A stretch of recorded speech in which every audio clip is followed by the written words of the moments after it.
Okay, I've let this dry about 15-20 minutes, let it cure.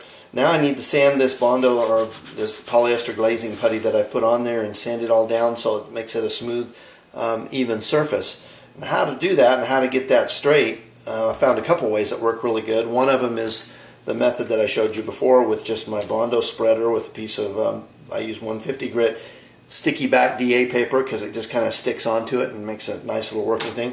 Another thing that I found that works really good is just a regular pencil eraser. That I'll take my 150 DA sticky back paper and just wrap the material around there a couple times, tear off the excess, and then you've got a pretty cool little sanding pad that you can hold on to. And then basically all I'm going to do is I'm just going to run it across there. I've already put the guide code on there to help it make it a little bit easier for you to see, maybe, I hope. And you just work across that filler that you've just put on.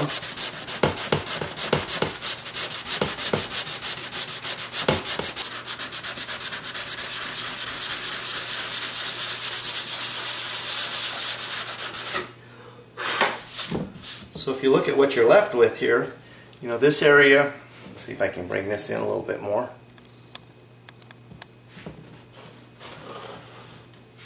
This area right here was a low spot, and this was the high spot, and that was high, and this was low. What we've done is we've just blended across that and smoothed that out without cutting too much of the plastic. Because as you can see, I mean, it is plastic and it is flexible.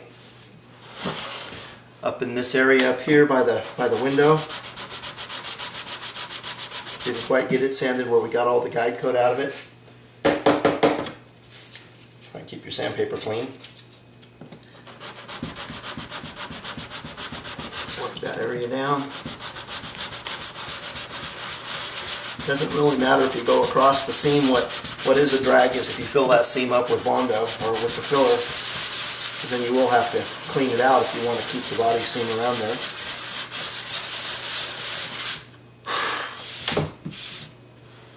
Now that gives us a nice seam there. See this little area right there that's still gray? I got all the black out of it, so it means that it's just mainly primer in there right now.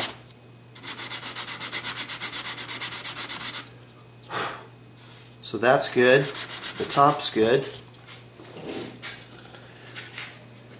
Now we'll see if we can sand this area right up in here.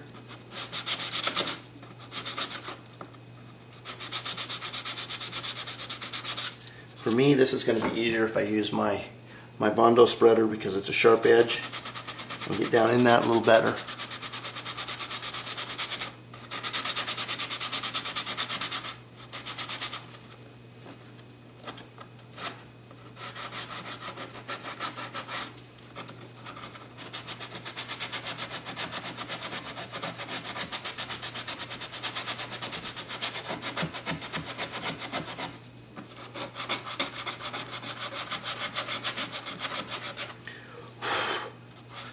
Got that pretty nice.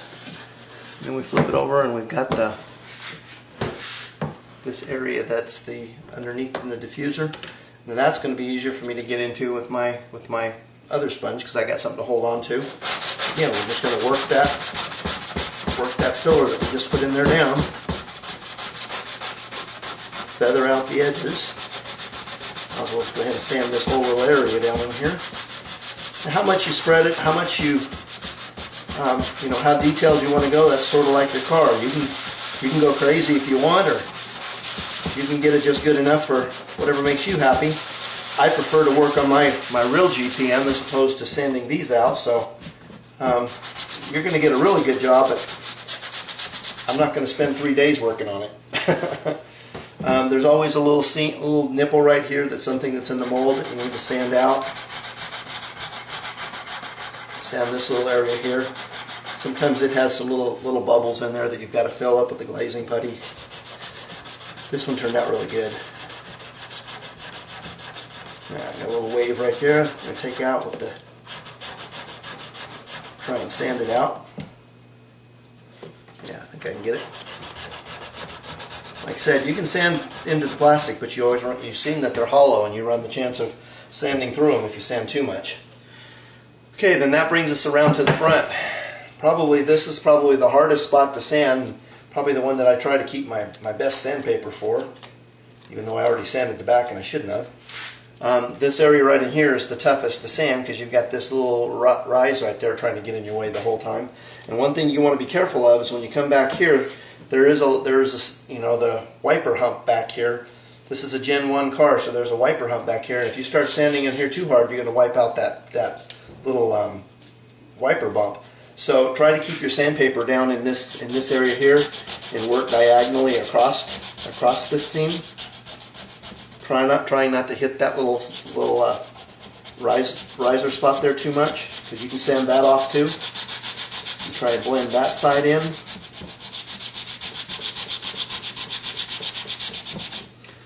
As you can see, I didn't hit this back here yet.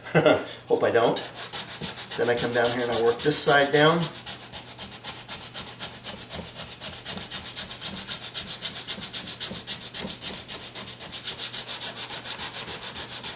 Work across this.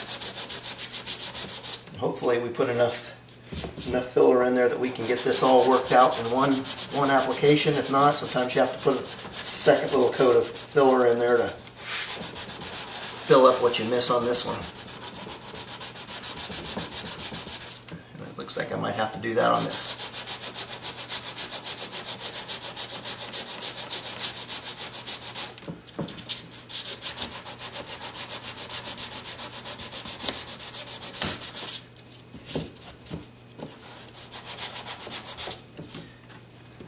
Find my other little sander works. I'm right-handed, so you're going to have to suffer here a little bit.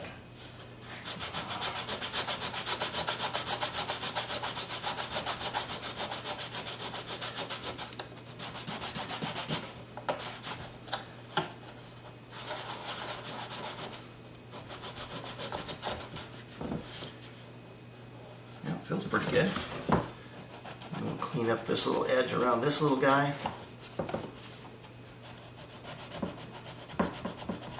Okay, then you've got a seam that's coming down the side of this little white plastic piece right there.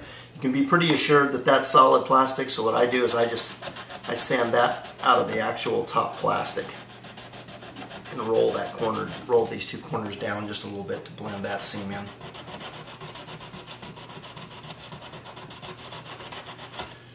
You could always fill it if you wanted to, but like I said, I don't think you're going to get enough benefit out of it to make it worth doing that. Okay, so then we got rid of that little seam on the side, and the only thing we got left is the seam on the front here. That might be easier with my other block. One thing, your sandpaper tends to get plugged up with this plastic, so you have to clean it a little bit.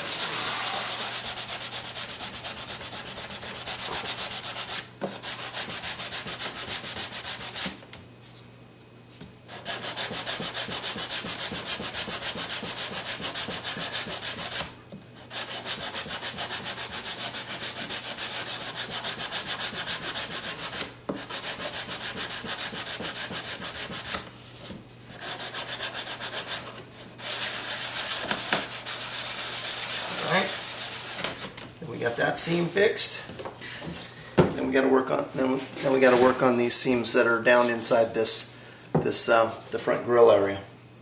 The only way I know to get those is with the little sanding paper on the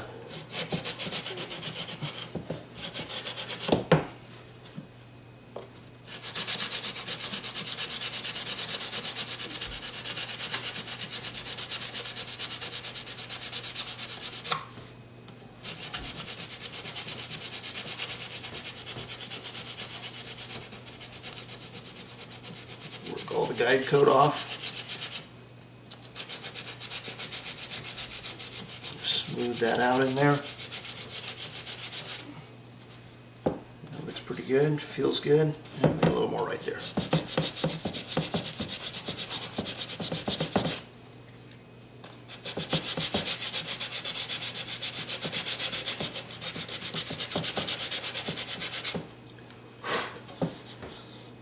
That's good. We're going to flip it over and get the nose right down in here.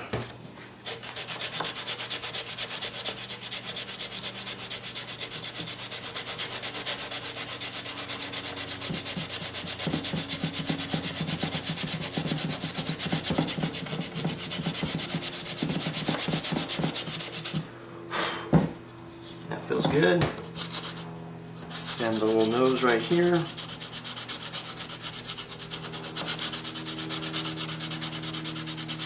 The seam out of there. Feels good. And then get the very front nose up here. And that pretty much that's pretty much what all I do to get the seams out of it. Okay, then after that you've got this guide coat on the entire car, and what I do then is then I just go over it with a medium sponge and try and get most of the guide coat off, and that just assures that I'm abrading the whole car well. These little pocket holes are always the worst to try and get down into. Sponge makes it a lot easier than a piece of sandpaper, that's for sure. Be sure to get down in those seams down in there, around these edges. Good. This area up here, try not to sand the seam out around your headlight, just kind of be careful when you go over that area, and then sand right inside of it.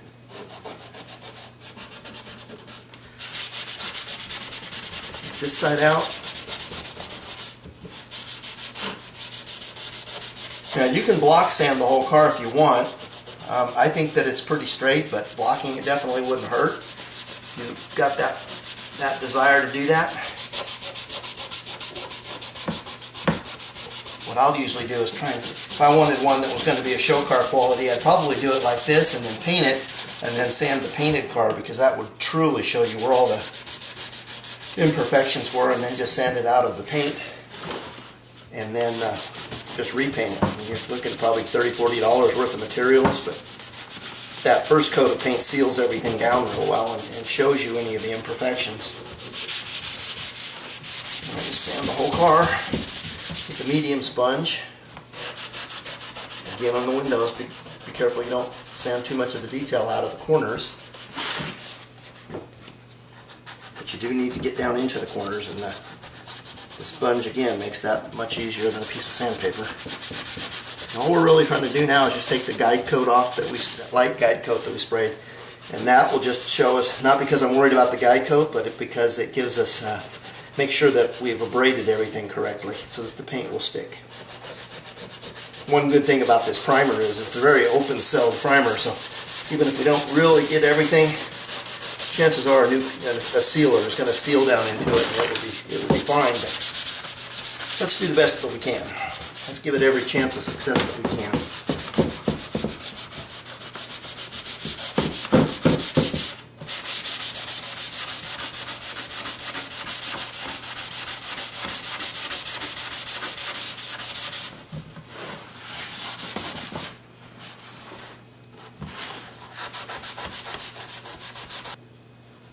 Okay, now that I've abraded the entire car with the medium sponge, I'll go back over it with the fine sponge just to make sure that I didn't miss anything, and it also helps smooth out some of the medium scratch marks.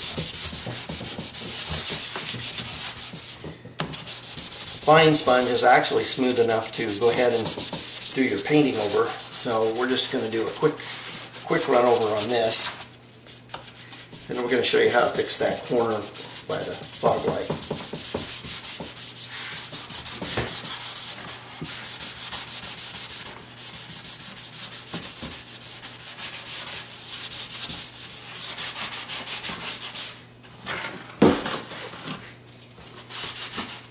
Be sure to get up in your tail lights.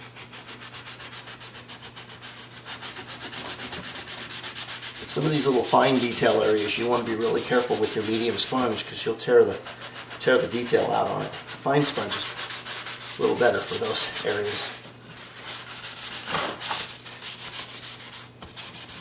Alright.